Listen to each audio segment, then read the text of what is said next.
My name is Tristan Barber. I currently work in HIV and sexual health at Chelsea and Westminster Hospital in London. And what I wanted to talk about is chems, recreational drug use. So we run some MSM-specific services as well as some general services in sexual health and HIV.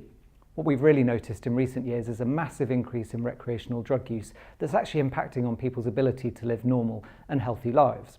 So whether you're HIV uninfected but at risk of infection, or whether you're HIV infected and using lots of recreational drugs, it's important to think about how these are best balanced with your health.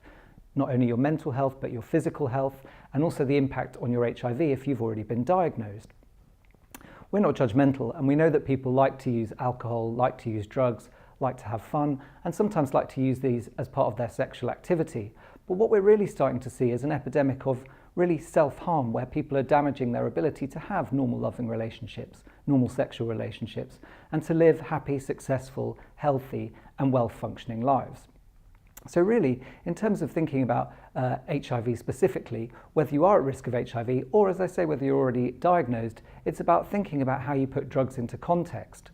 What impact are drugs having on your relationships with other people, not only your sexual partners, but your friends or your family? Have you noticed a drift in that more of your relationships are around people who are only using drugs? The drugs we're particularly talking about are drugs like GHB or GBL, methadone, and crystal meth. And what we are seeing is an increasing amount of injecting, as well as taking these drugs through other routes. People will often have their drug use and their alcohol use completely in the zone that's right for them. They'll have occasional weekend use, which is fun for them and facilitates sexual activity with people they know, people they understand, people with whom they know their HIV status. And this can be okay, provided it's not impacting on your work, your ability to stay healthy. Other people will start to notice that there's a creep in terms of their recreational drug use. There's an impact in terms of the people they're hanging out with. There's an impact in terms of the type of sex that they're having. And people will often come to us saying they're having more unprotected sex than they want to have or that they feel comfortable with.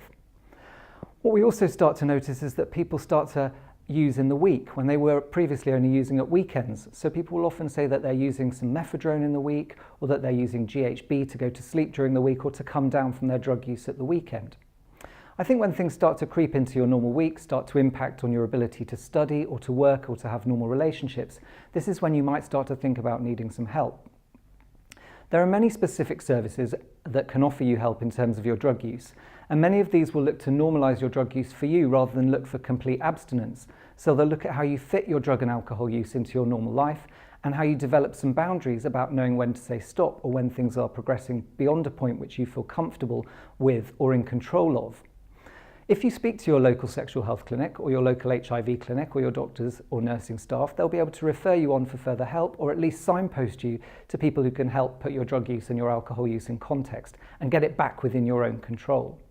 So what I really want people to think about is where your drug use is at, where your alcohol use is at, how that's impacted on your ability to stay healthy, to take your HIV medication or to keep yourself HIV free, and think about whether or not it's time to question some of your drug and alcohol use and look for help in terms of maintaining your own mental health, your physical health, and the health of those around you.